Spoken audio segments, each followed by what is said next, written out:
Immediately they got into the hospital premises. Chief Obi packed at the parking lot and came down from his vehicle. He quickly went to the passenger's side and opened the door. His wife, Chioma, who was heavily pregnant, sat tiredly but gasped. Chief Obi, in his chieftaincy regalia, held his wife and was struggling to bring her out of the car. She was groaning in pain and couldn't help herself. In no time, 2 young men in the same uniform rushed to the vehicle and, seeing the condition of the woman, quickly helped her out of the car.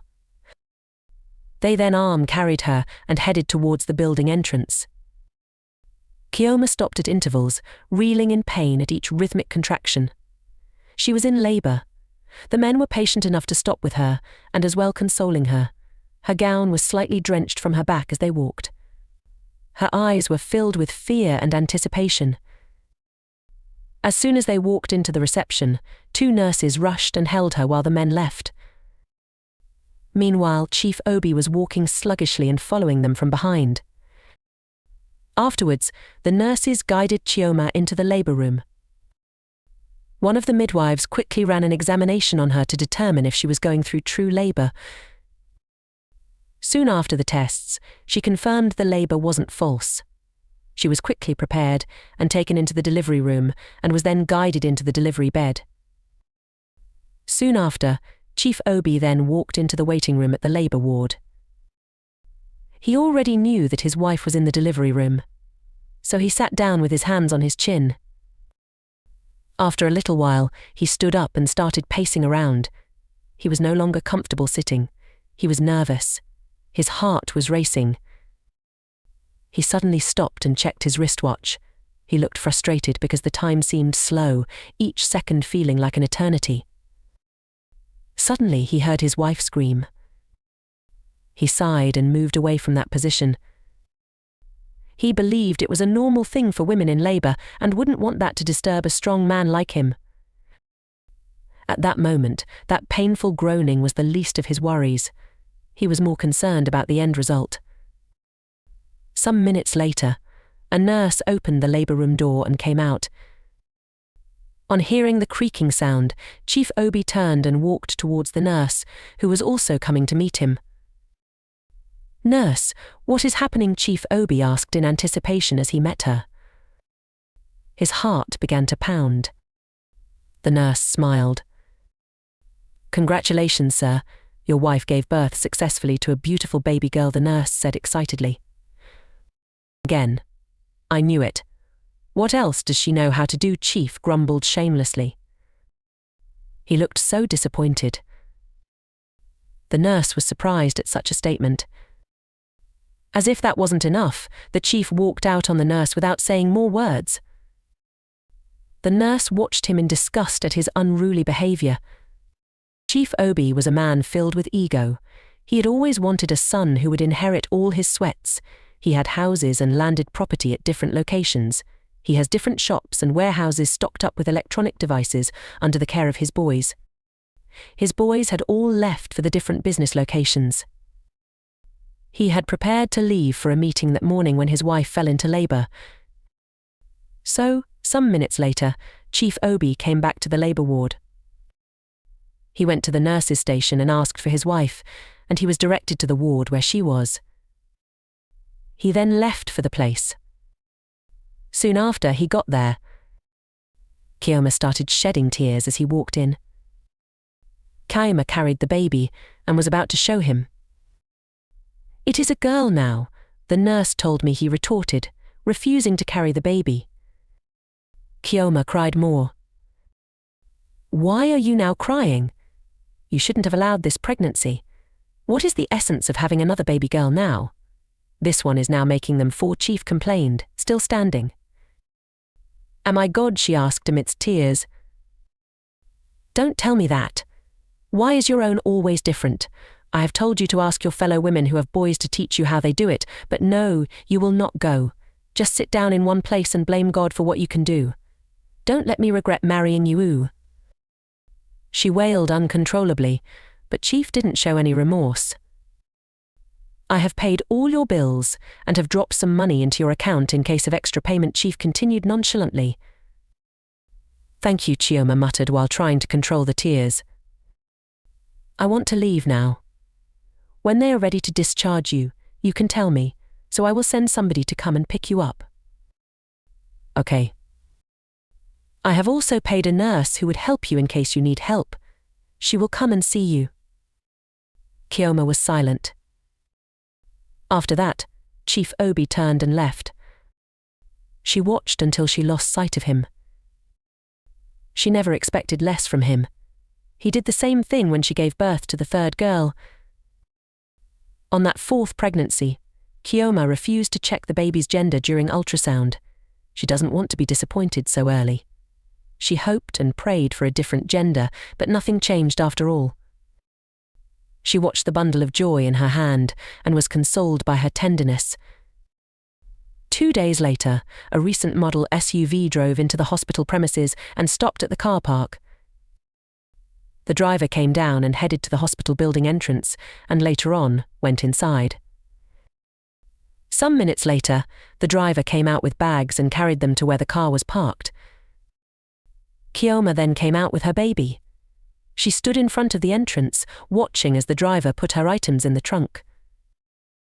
She was enveloped in so much uncertainty. If not that hospital wasn't someone's place, she would prefer to stay there than to go back to her husband's house. Her husband hadn't called nor visited her since the day he left the hospital. She was the only one calling whenever she needed him. Soon after, she breathed out deeply and continued moving. As soon as she got to where the car was packed, she opened the door and entered. After that, the driver drove off. Some minutes later, the SUV stopped in front of a gate with a well-designed fence and hooted. A man opened the gate for them at once, and they drove in. The compound housed a contemporary mansion with a beautiful outdoor environment. The driver stopped them very close to the building entrance. They all alighted from the vehicle. The driver went and brought out the bags from the trunk and carried them into the house. Nobody else was in the house to welcome Chioma and her newborn. The kids had gone to school and the boys were in the market. Chioma then went into her bedroom with her baby. After settling down, she picked up her phone and dialed Chief's number. Then her baby was in bed sleeping. Chief picked up the call immediately.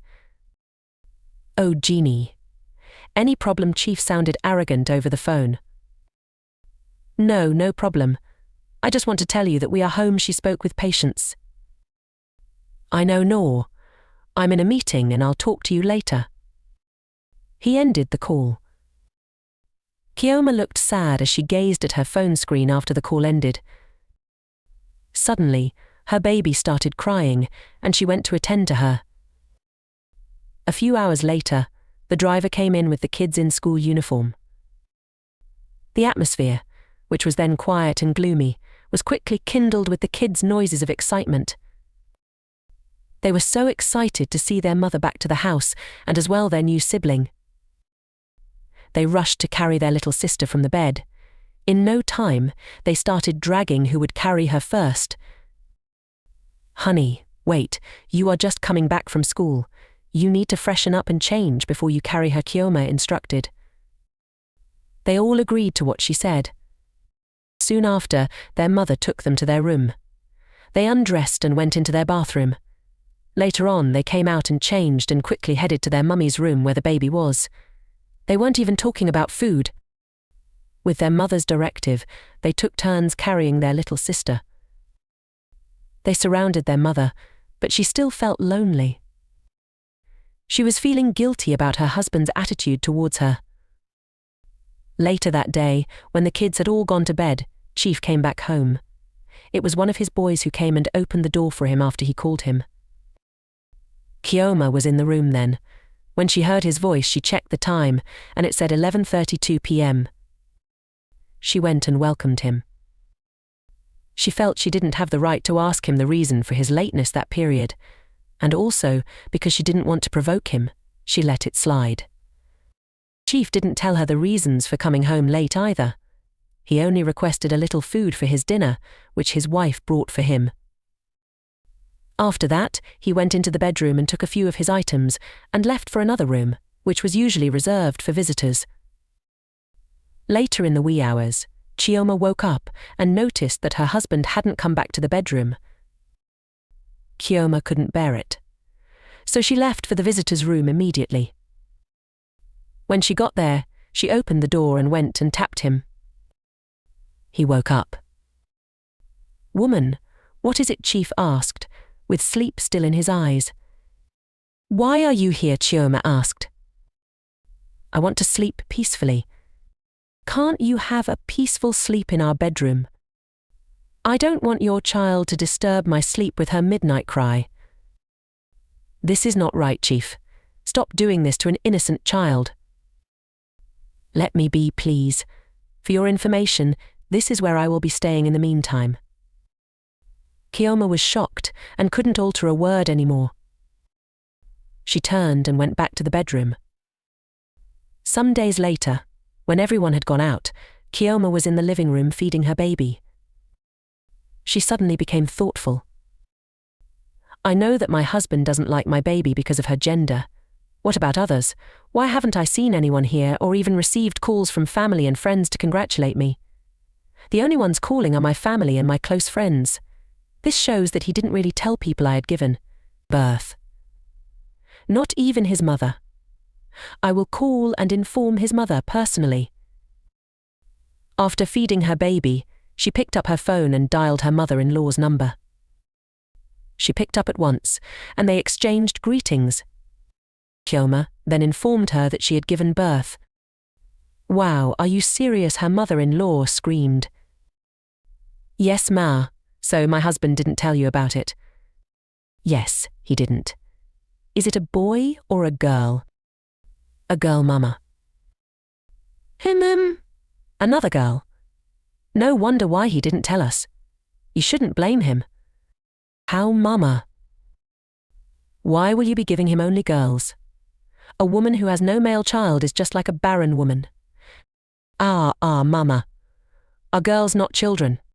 "They are, but they will all grow up and marry. When their father is no more, no one will succeed him. His lineage will just end like that. My son is a very wealthy man. You wouldn't expect him to have no succession. My dear, whoever has no male child is standing on one leg in her husband's house." Chioma was overwhelmed by her statements. She began to regret why she called her. "Are you there?" Mama asked after not hearing her response. "Yes," Chioma answered faintly. "My regards to your girls." "Thank you, Ma." "Bah."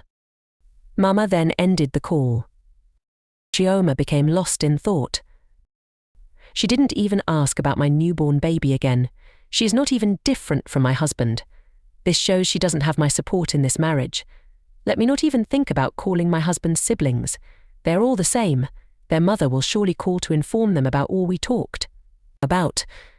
Pause and looks sad. I wish my mother was still alive. She would have been here to console me. When my fellow women go to bed, it's usually a thing of joy, but mine is always different. God, why me? I would have preferred marrying an average income earner who values women than one who is extremely rich but lacks respect for women. Is it my fault that I gave birth to only female children? Sighs, I just hope I come out of this soon. After that, she continued attending to her baby. Chioma came from a very poor background. She has 2 other siblings, her elder sister and her only brother who is her immediate younger one. Her father passed away a long time ago when Chioma was still in primary school. Her mother, who was a petty trader, struggled to bring them up till they were grown. Chioma's elder sister married earlier, but to a man who is managing. Chioma married Chief after. It was a liberation for her family because she provided for them the best way she could. Chioma's mother later passed away some months back from a lingering illness. Apart from feeling guilty for giving Chief only female children, Chioma endures her marriage because that is the only way she can provide for her family. As time went on, Chief continued keeping late nights. Then, Chioma had made up her mind not to bug him about his recent behavior.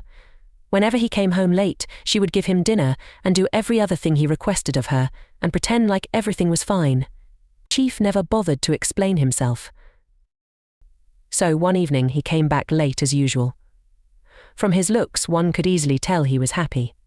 He didn't ask for anything from his wife, not even a little food. "I hope everything is all right, Chief." "Yes, I don't need any food. I'm okay," he said, and left for his new room without bringing up any good news for discussion. It was obvious he didn't want to discuss the reason for his mood change. Chioma stood aside watching him as he left for the visitor's room. She believed he had eaten elsewhere, but that happiness was suspicious. He hadn't been that joyous in recent times. Not like Chioma didn't like the changes. Deep down, she knew that mood wasn't for her. It must be something exceptional that can give him such joy. Afterwards, she went back to her room and lay in bed. Some minutes later, she couldn't sleep. She was just tossing and turning in the bed. She was restless. Suddenly, she sat up. Before then, she had made up her mind not to disturb her husband concerning his recent attitude, but at that moment, she wanted to leave the room. Something kept pushing her to go check up on her husband. She got up gently and headed to the visitor's room. On getting to the door, she heard her husband laughing wildly. She listened carefully and discovered he was on call. "My baby girl, Chief, praised someone over the phone." Chioma's heart skipped. She suddenly became attentive. "This is something he has not called me in recent times. Who is he speaking to? Hope it's not what I'm thinking," Chioma thought aloud as she brought her ear closer to the door. "Yes, my dear. Just tell me if you need anything," Chief continued from inside the room. Chioma couldn't decipher what the person being spoken to was saying, but she knew it must be a lady. "Amalicha Mu-oo. I wish you were here with me. You are the only one who makes me happy. I can't wait to see you again." Chioma was so disappointed and overwhelmed. All of a sudden, the chief laughed hysterically. The sound of the laughter was like a sharp sword targeted at Chioma's heart. She was deeply pained but couldn't react to what she heard. She didn't want to hear more. So, she turned and went back to her room. She sat on her bed looking disheartened. All the while, her husband wasn't giving her the time and attention she felt she deserved. She had waited for him to come around. She had believed he would change with time, not knowing he had a different plan. "I am here thinking he needed space." So, he had been seeing someone. He had gotten a girlfriend. Breathed out deeply. What if he gets the girl pregnant and she gives him a male child? That means it's over for me. None of his relatives will even be on my side. He would just throw me out. God forbid. I will do something about this. I have to do something fast before I lose my husband to another lady. After assuring herself with that statement, she laid back in the bed. A few days later, around noon, Chief drove in his Lexus RX and was headed into a typical SLM. The area was mostly characterized by substandard housing and deteriorating facilities. He slowed down his speed and brought out his phone. He dialed a number, and in no time the person picked up the call. "Baby girl, I'm in your street. Please come fast." He then ended the call. He drove to a safe corner and parked the car.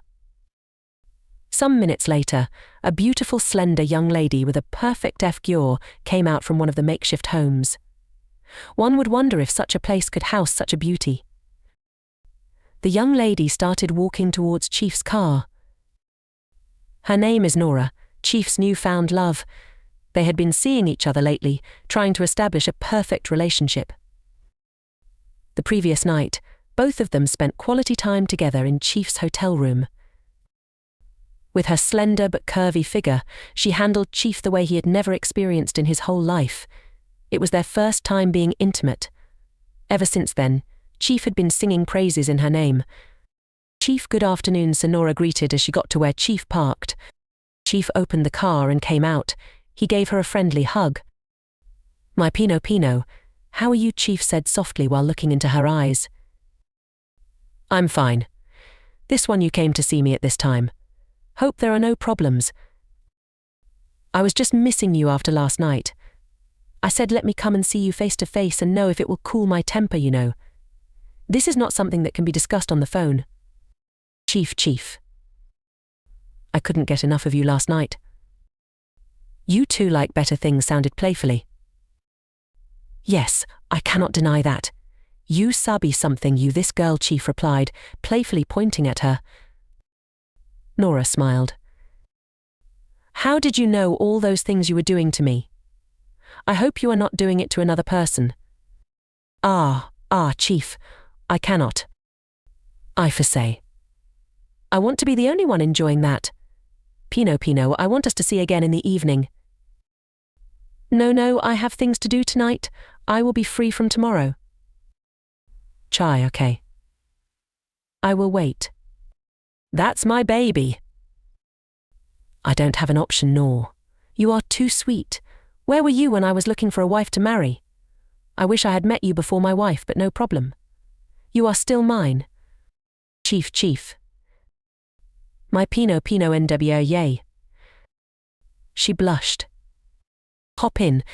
Let me go and get you something small and wait for tomorrow, Nor. All right, bye.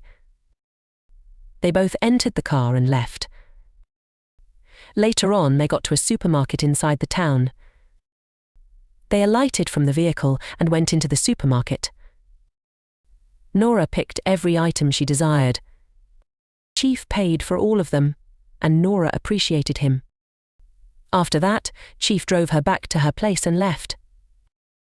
On the night of that same day, the Chief was resting in his new room. Chioma knocked and opened the door. She was in a transparent ski MP-ling eerie. Chief watched her enter without saying a word. It's usually not easy for the Chief to resist her whenever she is in such wear. That was Chioma's own way of getting him close to her. Chioma went and sat on the bed. You should be looking after your baby, Chief said, trying to avoid her. I know, she's sleeping now. I will still go and be with her later, Chioma replied. Chief was silent. Am I no longer your wife? For some weeks now we've not been together. My baby is almost 2 months old, Chioma complained. Chief still didn't say anything. Chioma then opened the blanket and laid close to him. Due to Chioma's desperation to save her marriage, she had met a woman who lives in their neighborhood and explained her predicament to her. The woman promised to help her out. Later on, the woman took her to a local midwife's place. The midwife requested the consent of Chioma's husband, but Chioma rebuffed the idea because she knew her husband's reaction if he learnt about her movements. He wouldn't even hesitate to write her off. The midwife taught her how to track her ovulation and as well monitor her secretion during that period. She then told her the best time to meet her husband in order to achieve her required gender. She also warned her that the method may not be 100% accurate. She accepted to practice what the woman taught her without involving her husband. She had been observing her body for all the signs that the woman mentioned. Even though her child was still tender, she didn't mind carrying another child as long as it was a male gender. That alone will restore her marriage. Later that night, Chioma gently went back to be with her child. The following day, in the evening, inside an exotic hotel room, Chief and Nora were under a duvet without clothes. Nora straddled Chief beneath her, gently pressing her body weight on him. Chief was lost in the moment as he wrapped his arms around Chioma's waist, pulling her closer to himself. Chief was almost leaving the world when the sound of his ring tune called him back. The phone rang annoyingly as it made them lose focus. Chief ignored whoever was calling and signaled for Nora to continue. The phone continued ringing, and it got them distracted. Nora came down gradually and lay beside him. Chief then reached for the phone and saw that it was his wife. His countenance changed as he picked up the call. I'm in a meeting, I'll call you back when I'm done, Chief retorted, and ended the call without allowing his wife to say anything. Nora gazed at Chief, demanding to know who it was that wouldn't let them have fun in peace. That's my wife, Chief answered. Nora smiled mischievously. Go and be with her, Nora said, teasing him. Be with who? See how she distracted you now, something that I was enjoying. Does she even know what you know? Can she do this thing? Nora smiled. I always regret why I married her. Had it been I saw you before her, what would I be doing with her Kwanu? Why don't you like her? How can a chief like me not have a successor? She only gives birth to girls. Really? Yes, even God said we should increase and multiply. How can she be multiplying only girls? Nora chuckled. Pino, this is not a laughing matter. I am very serious about it. I'm sorry about my reaction. Nora apologized and suddenly became thoughtful. But what you said is true, Chief. Nora continued after a moment. Ehin. Now you are talking. How can Odogwu like you not have a male child? That woman is incomplete. Do you know that my mother gave birth to 8 children and I am the only girl? The rest are boys, Chief asked surprisedly. Yes. Chinaikami. That is a real woman. That means your WOMB contains only boys. Yes, I know that I will give birth to boys just the way my mum did. It's in my lineage. If you give me a male child, I will marry you. Nora suddenly frowned her face. Don't you want to become my wife, Ndua? I don't want to be a second wife. Chief laughed. I understand. Don't worry yourself, I will know what to do when the time comes, Chief assured. That's my baby. Chief. My Pino, Biko, continue from where you stopped. Nora smiled and went back to work. All those while, Nora had loved Chief for his money. She doesn't have any intention of settling down anytime soon. She believes she hadn't enjoyed her spinsterhood enough to marry. She had always believed that marriage would tie her down. But due to Chief's wife's shortcomings, Nora decided to use the opportunity to get into Chief's life fully. It's not a bad idea to settle down with Chief anyway. He has money and property all over the town. She would have access to Chief's wealth, because it would soon become hers, and she would become a celebrity wife.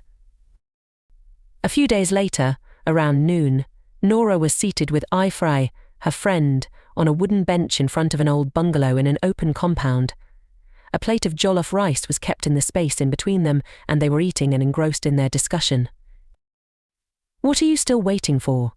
This is a very big opportunity, Ifai said as Nora informed her about her discussion with the chief. My dear, I have grabbed the opportunity with my 2 hands.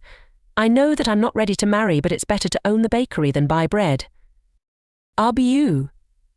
I'm happy for you, my friend. Thank you. You are always lucky. Your level will soon change. You will start answering Ijila Dogwu. Oh Bobodi. Yes. Ooh, I can't wait. Don't forget me when that time comes. I will not. Ooh. See what yours is doing for you. My own will always give excuses whenever I ask him for money.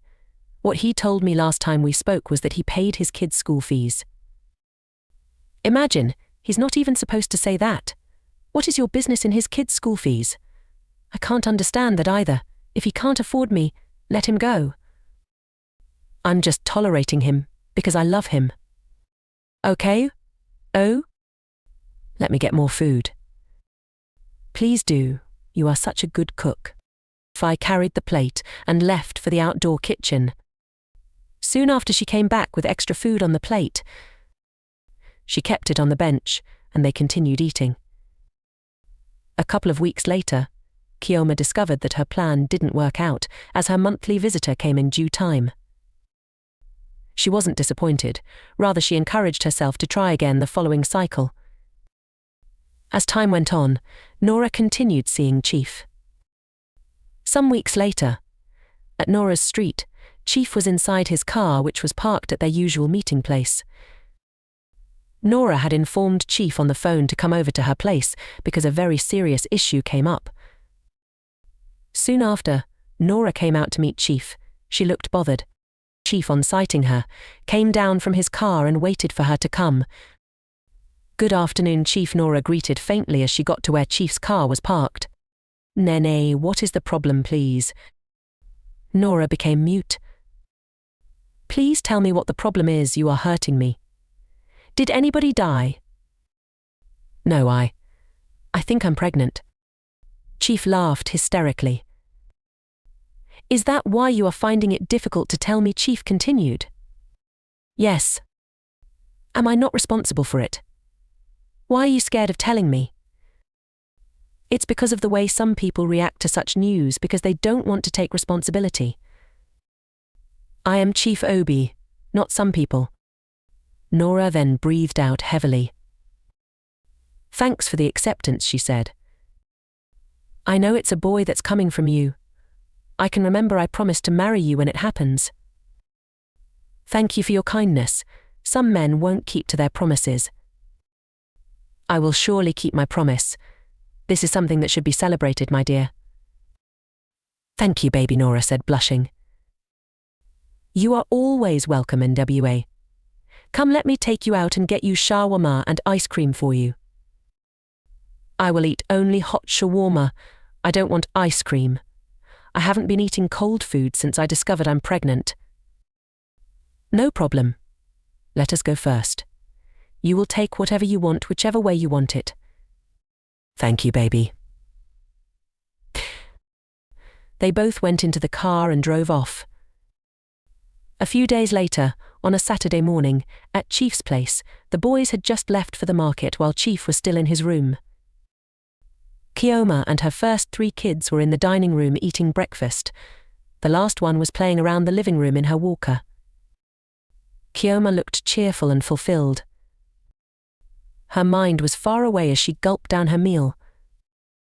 She had been waiting for the best time to approach her husband and tell him the big news. A few days back, she had confirmed she was pregnant after missing her period. She did exactly as the woman had directed and believed that God would answer her prayer that time around.